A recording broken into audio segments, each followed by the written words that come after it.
Isaiah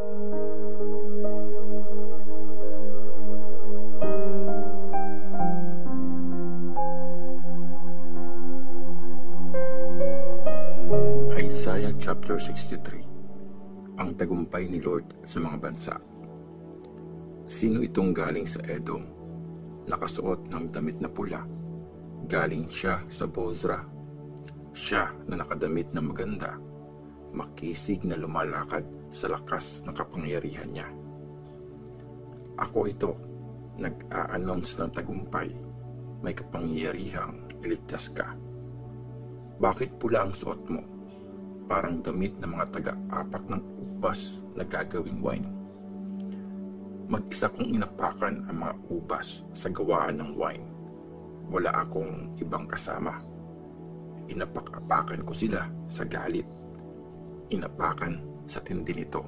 Tumalsik ang dugo nila sa damit ko at namantsahan ito ng todo. Nakapag-set na ako ng araw na paparusahan sila at dumating na ang panahon ng aking pagliligtas.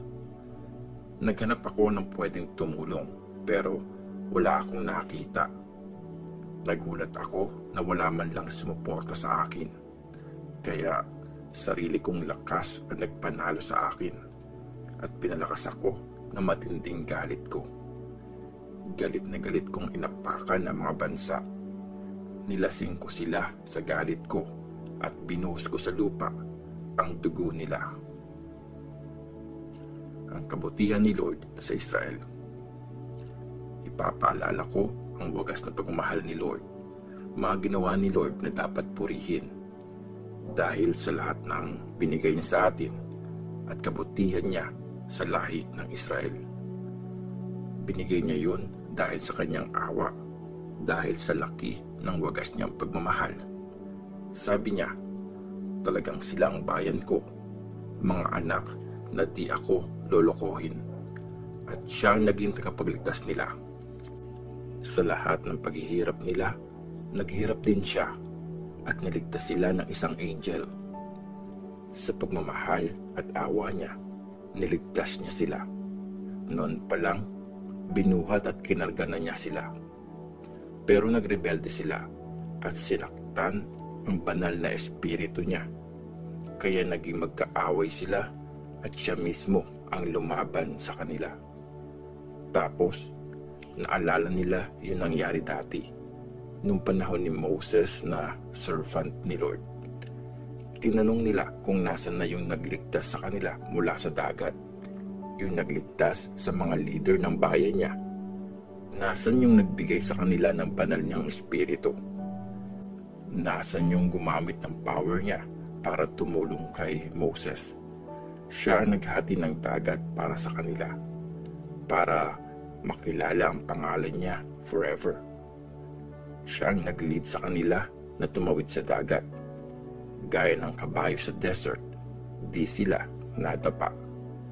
Gaya ng mga baka na bumababa sa valley, binigyan sila ng pahinga ng espiritu ni Lord. Ganon mo nilid ang bayan mo para makilala at maparangalan ka. Prayer para humingi ng tulong. Tumingin ka mula sa langit, mula sa banal at maganda mong tahanan. Nasaan ang concern at power mo? Ang malasakit at awa mo, inalis na sa amin. Ikaw ang tatay namin, kahit di kami kilala ni Abraham at di kami kinikilala ni Jacob. Ikaw, Lord, ang tatay namin, ang nagliligtas sa amin mula pa noon. Ganyan ka nakilala. Lord, bakit mo kami hinayaang lumihis sa landas mo at pinatigas ang aming puso kaya wala kaming takot sa iyo? Bumalik ka na alang-alang sa mga servant mo, ang lahi na para sa iyo lang. Sandaling napunta sa pinili mong bayan ang banal mong lugar, pero inapak-apakan ito ng mga kalaban.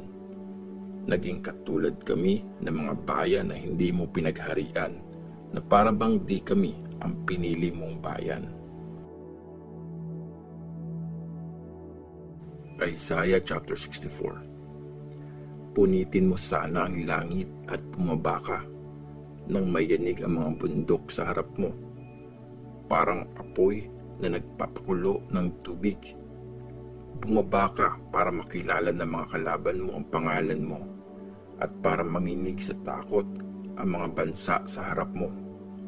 Nung gumawa ka ng mga nakakatakot na bagay na di namin in-expect, bumaba ka nun at nayanig ang mga bundok sa harap mo. Mula pa noon, wala pang nakabalita o nakarinig. Wala pang nakakita ng Diyos na katulad mo, na gumagawa ng nakakamanghang mga bagay para sa mga nagtitiwala sa iyo. Tinatanggap mo ang mga masayang gumagawa ng tama, yung mga sumusunod sa gusto mo. Nagalit ka pero patuloy kaming gumawa ng kasalanan. Kung mamumuhay kami ayon sa gusto mo, maliligtas kami. Lahat kami naging marumi at lahat ng mabubuting gawa parang maruming basahan. Nalalanta kami na parang dahon. Mga kasalanan namin parang hangin na tumatangay sa amin. Wala nang tumatawag sa pangalan mo. Wala ring lumalapit para mag-worship sa iyo. Totoo ngang tinalikuran mo na kami at binigay mo na kami sa kapangyarihan ng mga kasalanan namin. Pero Lord, ikaw ang tatay namin. Kami ang clay, ikaw ang nag-form sa amin. Lahat kami gawa ng kamay mo. Huwag ka sanang magalit ng sobra, Lord. Forever mo nang kalimutan ang mga kasalanan namin. Maalala mo sana na kami ang bayan mo. Ang mga banal mong city, wala nang naninirahan.